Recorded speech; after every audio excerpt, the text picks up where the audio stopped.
So I saw Girls Like Girls. That's not canon! That's not canon! Everyone is saying the Girls Like Girls movie is bad and I haven't even seen it yet! Basically, the movie had no plot. I don't think it had a plot really. Okay. I don't think that the movie was as bad as some people online are trying to make it seem, but I think that we can all agree that we had high hopes for this movie. I just want to say the gays are up. The gays are up and stuck. I just saw the trailer for a lesbian coming of age movie called Girls Like Girls. Girls Like Girls. A movie that's literally based on the music video by Haley Kiyoko. A music video that closeted baby A me might have watched 1,000 times. Saw your face, heard your name. Guess what, guys? Girls Like Girls movie comes out tomorrow. Yes, and guess who's gonna watch it? This means something to me. This means something to me. We all saw the iconic music video back in 2015, 2016.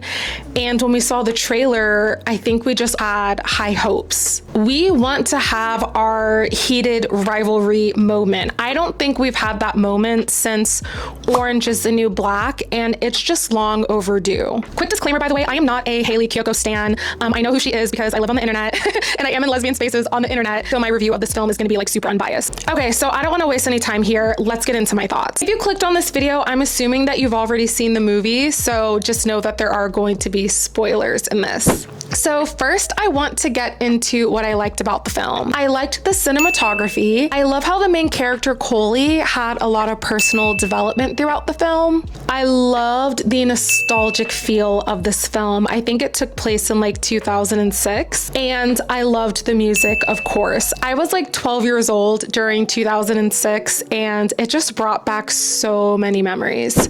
So as far as the nostalgia goes, someone said it best on TikTok. She was saying that she feels like this film was really made for millennials, and that she feels like millennials are going to enjoy this film a lot more than Gen Z. I'm 31 years old today, so back in 2006, I was 11? I think that Haley captured this time so well.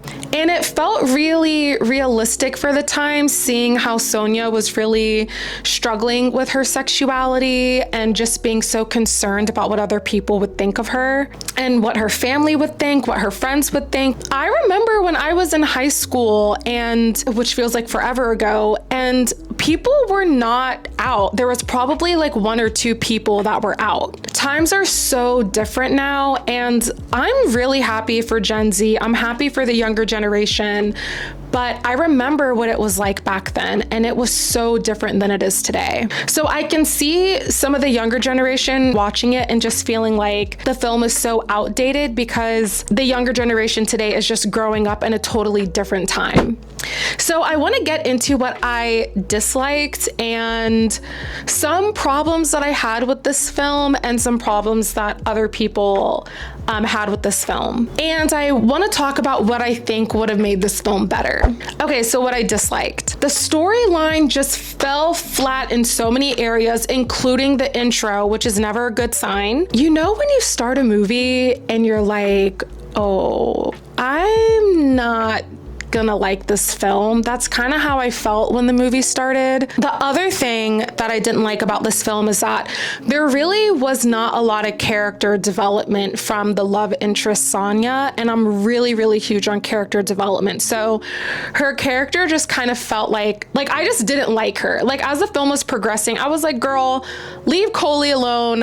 And then some of the top problems that I've seen other people saying is that, like I said earlier, that the film has a pacing problem. Some people also felt like there wasn't really a plot. Other people online also feel like Sonia's point of view is missing. The fact that the film was rated R for what?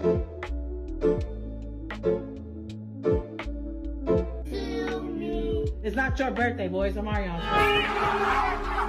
At first I was like, is it rated R for drug use? Yeah, I don't think it needed to be rated R. Maybe it's just because it was a queer film, which just feels very icky. The ending, a lot of people did not like the open ending, but apparently if you stayed for like the end credits, there was another scene and people said that it helped to tie everything together, but I didn't stay for that. So even when the ending came, I was like, huh? Another thing people said is that they felt like there was not enough depth to the characters and they felt like there was a lot of missing dialogue. So now I'm gonna elaborate a bit on some of these issues.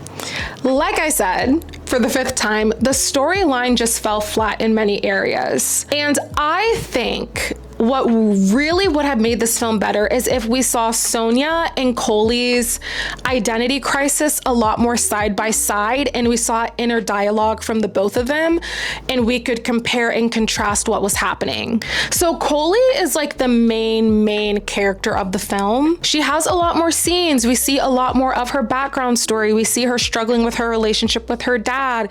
She has a lot of abandonment issues, you know, so we understand why she's making the decisions that she's making. But with Sonia, we don't see her alone. We don't see how she is navigating her feelings for Coley when she is just in her room by herself. You know, we don't see how she feels about having feelings for a girl for the first time. I just think that the film would have been stronger if it explored both Coley and Sonia's identity crisis equally. Most of what we learn about Sonia is from her interacting with Coley, or even interacting with her situationship with that guy. But Coley's character just felt a lot stronger and a lot more likable because we understand the emotional struggles that shaped her into who she is today. Near the end of the film, when Coley and Sonia see each other for the first time after she gets back from dance camp, that is when we finally got to hear Sonia's thoughts and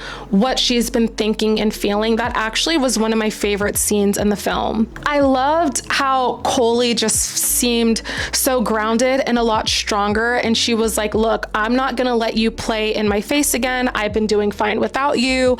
I've been making a lot of progress. I don't know, was that anyone else's favorite scene? I really would have loved to see Sonia wrestling with her feelings behind the scenes. I remember during that time when I was in high school, people could be a lot more openly homophobic, and I think maybe if we could have seen that from some of her friends and seeing how she would navigate that situation, maybe some of her girlfriends being like, hey, like, is there something going on between you and Coley? You know, like, if they made the film this way, we would have been able to see how they navigated that fear, the excitement. We would have seen more character development from both girls. I think it just would have helped the film be a lot more balanced, and it would have made the film a lot more emotionally impactful to see these conflicts side by side. Because we didn't see enough of Sonia's point of view, as the viewer, you're kind of just like making up your own theories about her. I think I know why some people really didn't enjoy this film, apart from the fact that I think everyone had like really high expectations for it. The film is really outdated to a lot of people. You know, what do lesbians want to see today? Lesbians are starving for good cinema. Times have changed, and the truth is that we don't have enough representation. So we want to go to the movies and we want to laugh. We want to see comedy. We want to see lesbians in space. Like, we don't want all of our films to be about trauma and about struggle, and it just feels like a copy and paste. You know, there's a lot of people in Gen Z that are going to be the primary audience of some of these films. And luckily for them, if you're a queer person growing up today, not in every part of the world, but in many parts of the world, it's a lot different than it used to be 10, 15 years ago. So I think that maybe people want to see films that are a lot more reflective of how things are today. I don't know if you guys watched the film Bottoms? You probably did. The reason why a lot of people liked that film is because it was lighthearted. It wasn't taken too seriously. Like, Bottoms is just like the perfect sleepover movie to watch with your lesbian and queer friends. At the end of the day, what I'll say is that I'm really proud of Hayley Kiyoko. It took her like, what, 11 years to get this film made. The fact that that music video was so impactful that she wrote a book and then made a movie, and everyone still remembers that music video. Everyone is still, you know, thinking about that song. I think that that's amazing, and just props to her for giving it a go. I'm pretty sure that this is the first film that she's ever directed. It's really not easy to get a film made.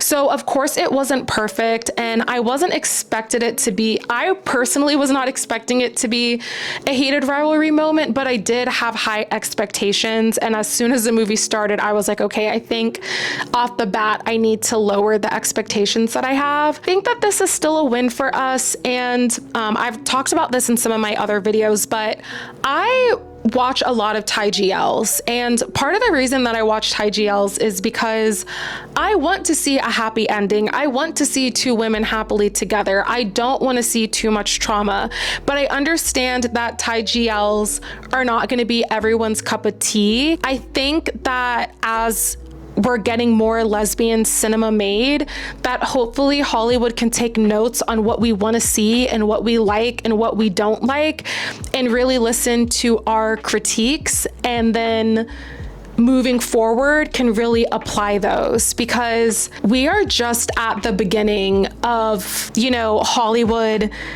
you know, coming out with more lesbian cinema, and I know that it's gonna get better. It's just gonna take some time. So I would recommend just exploring different lesbian films from all around the world. You know, you might find a country that has really great films and shows that you really like. I wanna recommend a movie, actually. If you are into coming of age lesbian stories, I would recommend a Thai movie called Flat Girls. That to me was like, oh my God, that is like probably the best. That's one of the best, if not the best, lesbian film that I watched this year, where it explores, you know, two girls coming of age. That movie will leave you just like in tears. For my closing thoughts, I do think that you should go see this film if you haven't seen it. Don't listen to all the negativity online. Everyone is entitled to their opinion, but I still think that this movie is worth going to see, or even watching it when it gets on some streaming services, because you might watch it and you might love it, or kind of feel like me, where you're just kind of like, it was so-so. It wasn't horrible, but it wasn't great, you know? Yeah, so I just wanted to pop on here and give you guys my quick review. I'm actually late. I have to go pick my sister up from the airport. She's gonna kill me. Yeah, that's my review of Girls Like Girls, and I would love to hear your thoughts on this movie in the comments below, or maybe you can tell me about any film that you are currently watching. But I would love to hear y'all's thoughts, because I just looked on TikTok and like a lot of people were just like, this movie was terrible. I think I have a lot of millennials who watch me, so I'd love to hear your opinions on this. All right, I'm gonna go, and I cannot wait to see you guys in the next video. Bye.